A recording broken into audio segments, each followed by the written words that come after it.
What's going on, subscribers? I'm here back with another video. I'm going to try this whole interview type stuff again. I'm just going to go back a little bit on the race we got coming up this weekend, the Boostfab race, Friday and Saturday at Shadyside. Hope y'all ready for a good time. I figured maybe we could get a little something stirred up with a video. I know one class that's not really did a whole lot this year. A lot of guys have been down getting their cars back together, getting everything fixed. Extreme Street guys. It's paid good money. We've had, I don't know, just some lower car counts. Nothing crazy yet this season. So I know a lot of guys are back together and kind of wanting to stir it up a little bit so we can get those guys out this Saturday. Craig has put up $1,000 guaranteed to win. Pays back to the semifinals. Decent money. $65 entry fee. Nothing too crazy. And I know one guy that is coming to his first Boostfab appearance of this season. He's already said, just go ahead and write him the check, get everything ready. His little small block Ford of Devin Vanderhoof and Josh, you know, Josh Davis is going to be the one driving the car.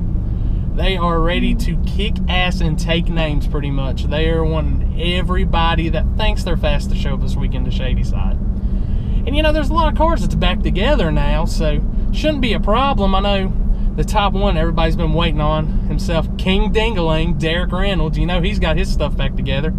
Comes out and goes straight to the winner's circle on one win. But, you know, I heard a rumor of those guys, man, there wasn't even really no competition down there. And Derek was just sandbagging it out a little bit.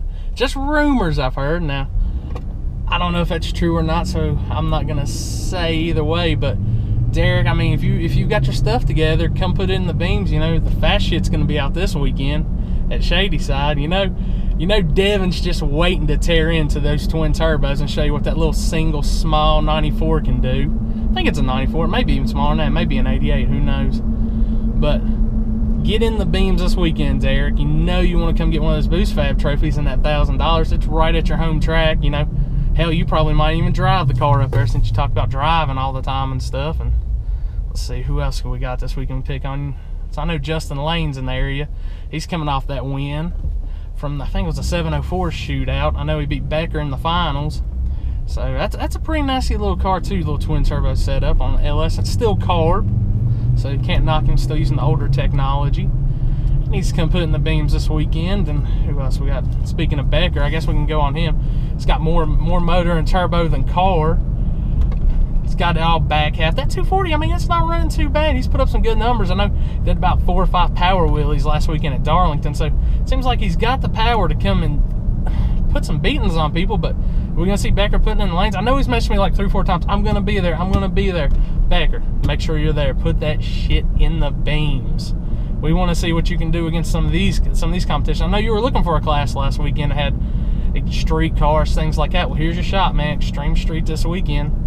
I know, give a shout out for him too. He's got his event coming up in a few weeks. He's going to be running Extreme Street, and I know there's a couple other classes he's got added. I don't know the full list, but I mean, there's some fast cars. I mean, you got the whole 704 list. What's there, like 15, 20 of those guys?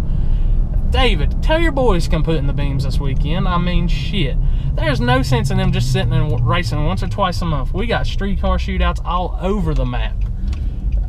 What we got to do to get y'all out? I mean, hell, I mean, $1,000 guaranteed ain't good enough. I've paid shit with the 2 Shadyside races, $1,500 to win guaranteed, and paid back great.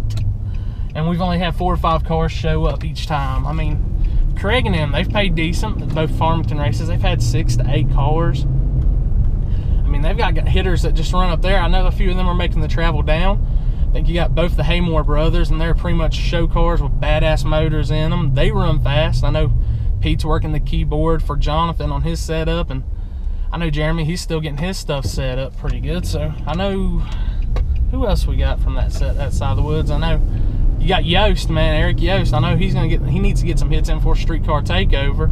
I know he had some new parts coming in after the half-mile deal. I mean, this guy took a street-driven car and went 215 miles per hour in the half-mile. I mean, you can't knock that. And it's not exactly aerodynamic, brand-new technology. It's an old school Camaro with a true old school style small block Chevy, 94mm turbo. I mean, if you had a GoPro video on there, you'd see him going up there 200 miles per hour, taking a sip from his cup. He has his phone plugged into his phone charger. He's got all this nice stuff inside of that Dragway Camaro.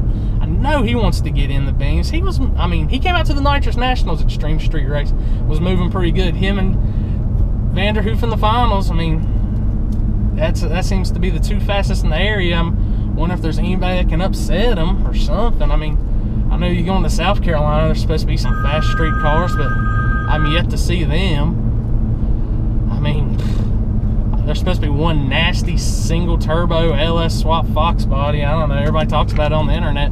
I sure as hell ain't seen it running no street car shootout. Maybe it's not really a street car, maybe it's an Outlaw 275 car or something in disguise, who knows. Don't take any of this personal, guys. It's just a little shit stirring. We gotta get some guys out and racing. I mean, Extreme Street, there's no reason there shouldn't be 10 to 16 cars easy in that class this weekend. I know Mike Mell and Kyle Wright, they're saying they're coming. Y'all don't know them. Kyle's got that blue Fox body. It's pretty color on that car. Did a nice little wheel stand this weekend. He was actually running an X275 with a tagged and insured car this weekend at PD Small Blocks race. Whip on the bumper, put some times up on the board, which we're not gonna knock him too bad for showing the times. He can still come play in Extreme Street because, hell, nobody cares. They just want to drag that ass pretty much. That's how Extreme Street works. Mike Mellon, you know, he's got the old Superman car with a new color on it that Kevin Dalton used to pilot, and that thing's no slouch. That car will get down and it will surprise y'all for being a big block nitrous car. Let's see, who else do we have that could jump on this? We'll leave Extreme Street alone for a second. Just know y'all need to come out and support the class. We need to see it grow instead of dying. I want to see guys in the staging lanes. I want guys to race for the money. I mean, don't come up here complaining about this, that. Look, you got a class, here's your rule set, get in the beams. I know we got Real Street this weekend too. God knows we'll have the revamped rivalry of Burgess and Matt Goins. You know, those two, they're battling all season. Jamie's in that mix too, old Hamburglar. You know, he wants to get in one of those finals and get a win, but he's been kind of a little off this season. Thought as long as it don't rain on the track, we're good with him. I mean, if he sees a raindrop, he may leave a little early, and I know I can pick at him for that because he picks at himself on that. So, but I want to see something other than a red third-gen mullet pride-wearing Camaro and no staging lanes getting a win. So, Burgess, nothing against y'all. We gotta see a different car. I hope somebody gives y'all some hell this weekend at Shadyside. You know, y'all are my buddies, so I'm not gonna talk too much shit. Who else have we got this weekend? Stick Shifts. That's Ted's Taco Shack Classic as always. I'm predicting maybe another Burl final. Unless, I don't know, Phillip, his car's back together. He says he ain't racing no more. Phillip, shut up. Get out there and race. You know you want to. But, hell, I mean, it's a great race this weekend. Front wheel drive guys, there's supposed to be some fast ones down. They're going to put on a good show. We're going to get full coverage as always. Try to get a little grudge racing going on, but I don't know if them front wheel drive guys want any part of that stick shift crew. You don't mess with the Shack. I mean, they got the fastest stick shift cars there is, hands down. You don't believe it, pulling the lanes with them. But I don't want to really drag on too much more and talk, so come out to Shadyside this weekend. Good race. Boostfab Championship Series. This is race number 3. They are doing points, so chase those points, chase those numbers. And, oh wait a minute, I just got a text. Devin Vanderhoof just said for Craig, go ahead and make out the check to him, $1,000. He said you can pay him in cash if you want, so he knows there's a lot of scared people in Extreme Street that don't want to sit beside him, so said just pay him the check. He'll come make a couple passes and sit at home, I believe. Yeah, that's what it says. Devin's up here stirring the pot already, boys and girls, so see y'all Saturday, Shadyside. Well, Friday and Saturday night, Shadyside, Boostfab Championship Series. It's going to be a good race.